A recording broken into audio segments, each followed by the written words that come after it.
Hello, everyone. Today I'm with Ramilya Saubanova, and she's going to speak a little bit about the beginning of her career. How are you doing today? I'm doing well, Julio. Thank you so much for having me. I'm excited to My share. pleasure. Yeah.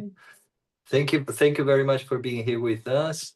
And tell us a little bit about how you began to study music, how you became a pianist.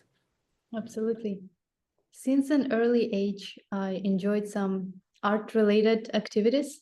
Like I like to sing. I enjoyed being on stage when I was in kindergarten. And kindergarten in Russia differs from in the United States, has different system.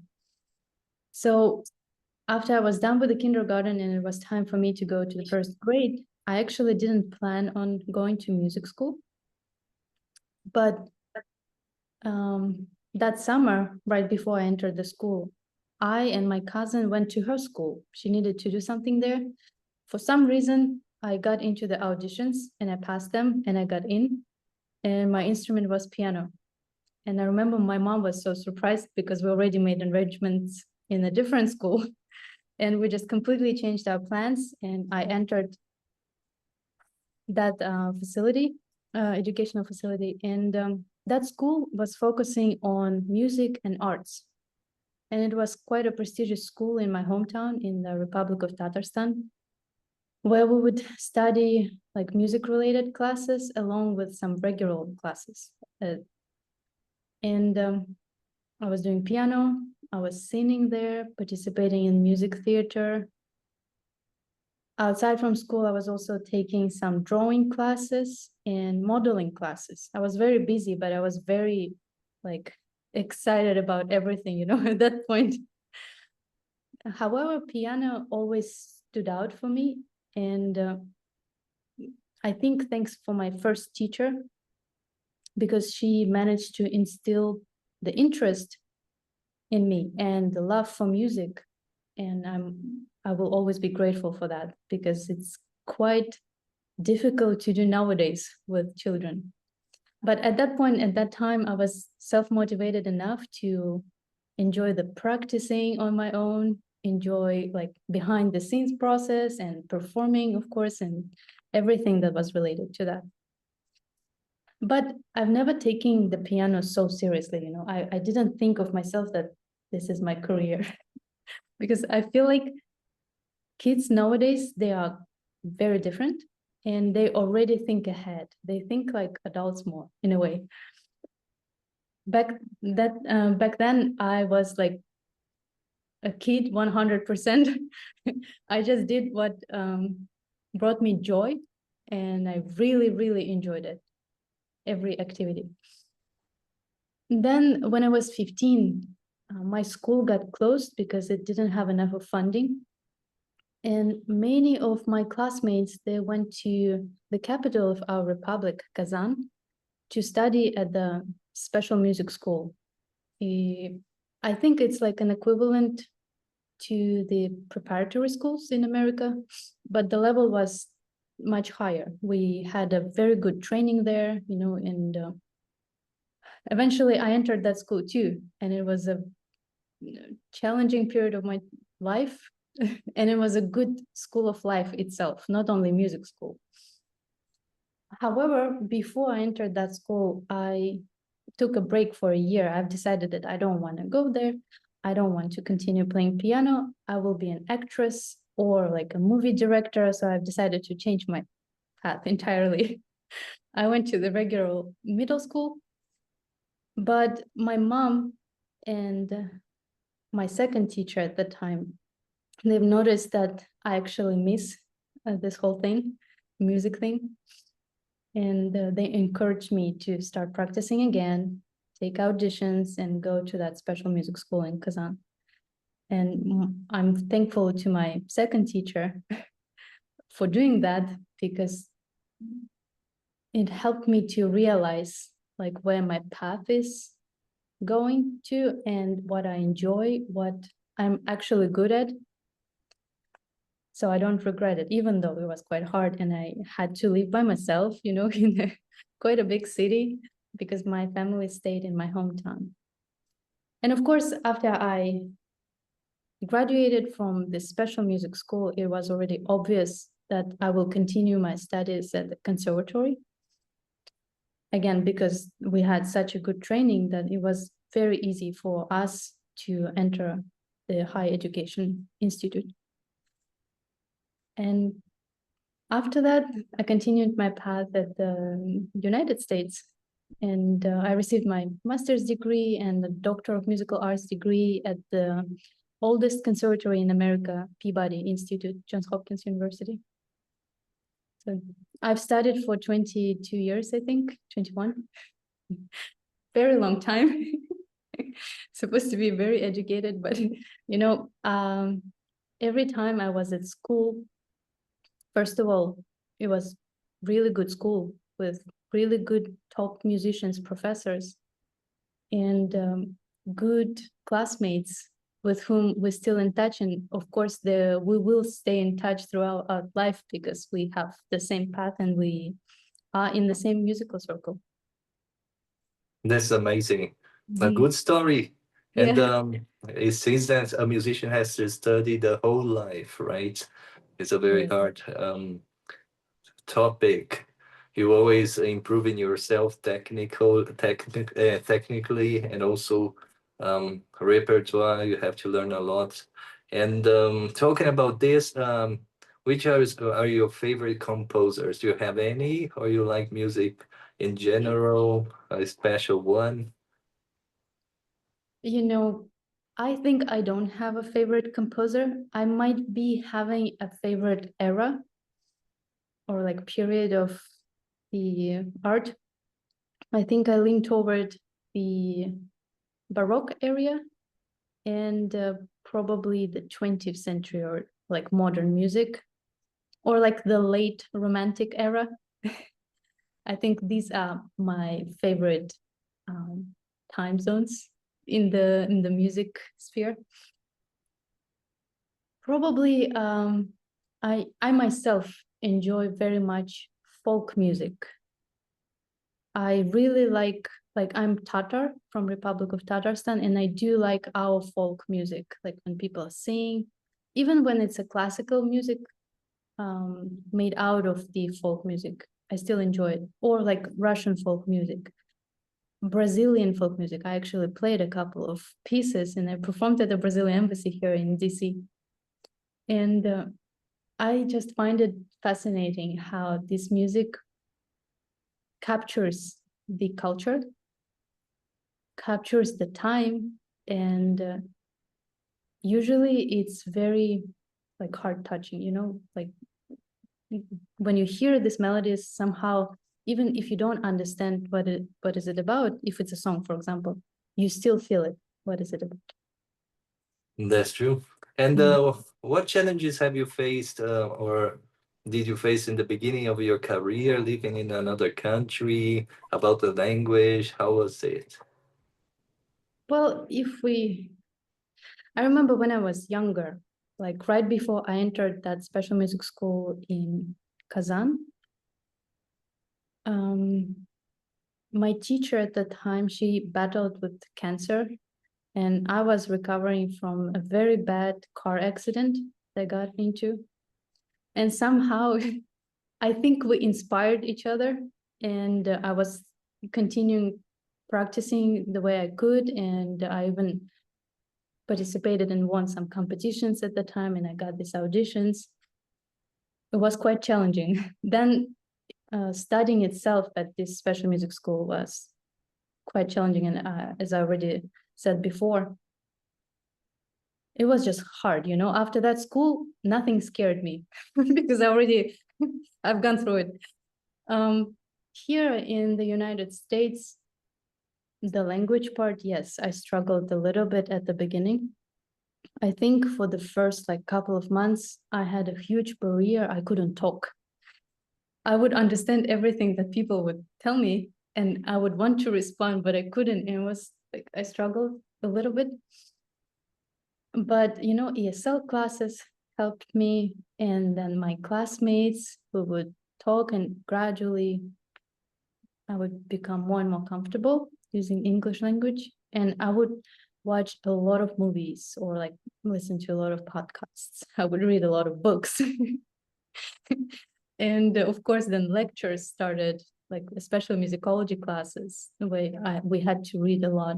And I think it all helped me to learn the language. But I want to learn more languages, you know, and expand it, like Spanish, for example, or Portuguese, so I can communicate with people from different countries. And I think it makes it, like, it creates the friendship, you know, when you talk to someone in their own language, like instant friendship and instant understanding for some reason. So I think it's quite nice to know a lot of languages. That's really amazing. So you speak many languages. Music is one language. You speak Russian, is your native language, right? You speak Yes. English, and you want to Mhm. learn more. Yeah, Yeah. what recommendations or advices could you give to a person who wants to become a professional in your language, which is music? Professional in music. It's quite a hard path, you know, being a musician. And I've never realized it actually until recently, after I graduated all the schools and I faced the, as they say, real world. I mean, we always live in real world, but like when you have to do many things on your own and you don't have a mentor necessarily, to become a professional, I think practicing makes a difference. Like you really have to absolutely 100% practice all the time and just have that passion for what you do. It's not necessarily music, just in general. If you want to be a professional, you have to be passionate about it because you will face, not you, but I faced, for example, many sacrifices when I chose to be a pianist. Yeah. And I think it's inevitable in any profession, actually. So if you feel that passion and drive to actually go forward with that, and you, despite anything, you willing to continue that path because you think that it makes a difference for the community, let's say, or like you really enjoy it and it makes your life like more fulfilled, then that's your path. If you don't feel that way, then just find something else.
about your plans for the future, can you tell us a little about your projects, what you're working on? You know, recently I realized that the life is so unexpected sometimes that you actually cannot plan anything because it will have their own way, you know, how to line up your life. Like recently, even with the visa that I had, visa issue, first of all, the process was so long and I didn't expect that. And then I had to leave the country and just go to Guatemala. And I was so scared because I was like, I didn't know anyone there. I didn't speak Spanish. I didn't have any connection, but it turned out to be a very good trip with beautiful scenery, you know, beautiful people. I enjoyed it. So yeah, as for plans, I mean, sometimes I plan one thing, but it doesn't go that way. In general, of course, I would like to improve myself more and perform more because I feel like classical music actually positively affects the ones who are listening to it and also the ones who are playing because it has so many things that boost like our mind, for example, or our memory, our skills, cognitive skills, like everything, emotional state. And currently I'm working on two projects. One of them is the Tatar Classical Music Project in the United States. And I think currently I'm the only one who is doing it, actually playing classical Tatar music. My culture is always in my heart. It has the special place in my heart, and I'm always happy to share it with people, like anywhere, you know, in any country. And I feel so happy when people, after listening to some Tatar compositions, they come to me and they say like, we really enjoyed it, such a beautiful music. It was so like nice to hear it and encounter this new culture for us. I always feel happy. So that's one project. And based on the concerts concept that I came up with these Tatar classical music concerts, Johns Hopkins Peabody Conservatory got interested. And based on that, we created a movie which will be released a little later this year, which I'm also excited about. So I think the word about the Tatar culture is spreading around, and there are actually some Tatar communities here in the United States and different states. And it makes me happy that more and more people finding out about this beautiful republic even, because some people don't know where it is located. Yeah. Another project that I'm working in is the Salon Concert Series here in Baltimore, where I live currently, and it's called Union Square Soirée. I and my co-founders, we came up with this idea to have these concerts at their beautiful historic house in a historic neighborhood here in Baltimore, Union Square. This idea of having salon concert is not new, right? It existed like centuries ago. But nowadays, I think it has its own like charm because people actually enjoy getting together, putting their phones away, just communicating in the real time, like not online, and being in that intimate setting, seeing the musicians like up close and being able to talk to them afterwards, you know, and being like on the same level. I think like we all as people, it doesn't matter musicians or like whatever they do, it just connects us as a community. And I think that's a good thing. So we've decided to do that like once a month, let's say. And now it got so popular that sometimes we do 3 concerts in 1 month. I mean, it's a lot of work, but we're glad that Baltimoreans, they enjoy this setup and they enjoy these concerts. Our idea was to support local and international artists, established and emerging. And then we launched the program for young artists. So even talented children can, gain necessary experience in performing on the real stage along with established artists. And yeah, as I said, now we're growing. We even got featured in Baltimore Banner article, and we're expanding. We're attracting more and more musicians throughout the world, different genres, not only classical music. And I think the more people will do that, it doesn't have to be super big, right? Just start doing something good for the community, something that affects younger generations, so we can, in a couple of years, we can make sure that we created something good, instilled with kindness and love and educational aspect, and eventually the world will be better, a better place, right? So Yeah, music connecting people, and you seem to be a person that likes this connection and bringing people together and sharing these emotions. This is very important. And tell me a little bit about your homeland. Yeah, do you miss it somehow, sometimes? Tell me about the culture there. I do miss it because due to some things that I couldn't control, I couldn't travel for already 5.5 years. So now, thankfully, I received my visa, so I'm planning on going home, yes, and seeing my family because, like, as I said earlier, all of my family members, they live there. Sometimes my mom can visit me here, but of course I miss like my relatives because we're very close. Family is something that matters in my republic. So we all stay connected, up to date. how's everyone doing? So Republic of Tatarstan is located in Russia, and it has its own language, its own culture. It's a very like historic place because, for example, the capital Kazan has a history of like 1,000 years existing and evolving. As for classical music, for example, I think it has relatively short span of time developing, but even though it was short, the outcome was quite rich and beautiful. We also have very delicious food, like national food. If we ever meet, I will introduce you to that cuisine. I think you will enjoy it. And in general, people are quite kind, hardworking. We are more on a traditional side. I think as a republic, like we have these traditional values of how society needs to be working or existing, or like on a smaller scale, like in a family or school setting. Beautiful scenery. If you go there, you will enjoy it. I think, as I said, architecture. And I think it's a quite cultural place. We have lots of like even lots of classical concerts, like opera, ballet, everything, or like theaters, plays, theaters. And so I miss it very much. Where do you draw inspiration from? When I was younger, I thought that I need to wait for the inspiration to come, and then I can do great things and just perform like, excellently.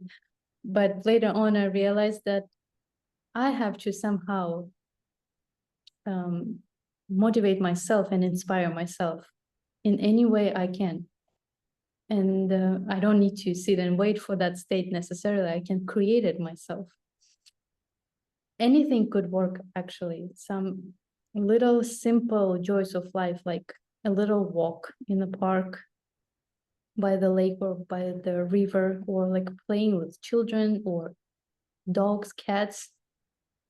It somehow calms me down and inspires me to come back to the instrument and play music, or collaborating with good musicians always inspires me to go to new horizons, like to improve myself in many ways, even if it's a subtle nuance, but you could still hear it.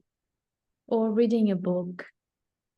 As long as it's a peaceful atmosphere, it will inspire me. If it's something like chaotic, I don't think so. But even in chaos, I can find, I think, some inspiration if needed.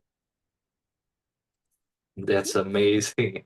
I thank you very much for being here with us. It was amazing to interview you. Thank you so much. And I hope to interview you again soon, more about your culture and more about new projects that are coming soon. And if I want to contact you or listen to your music, have lessons, how does it work? I do have a website, ramiliasaubanova.com. I am on social media. Sometimes you can just email me and I would be happy to chat. Absolutely. And share some insights if it would be helpful. Thank you Oh, so much for having me. It was a pleasure. I'm looking forward to finding out more about your culture and what you do. Maybe next time.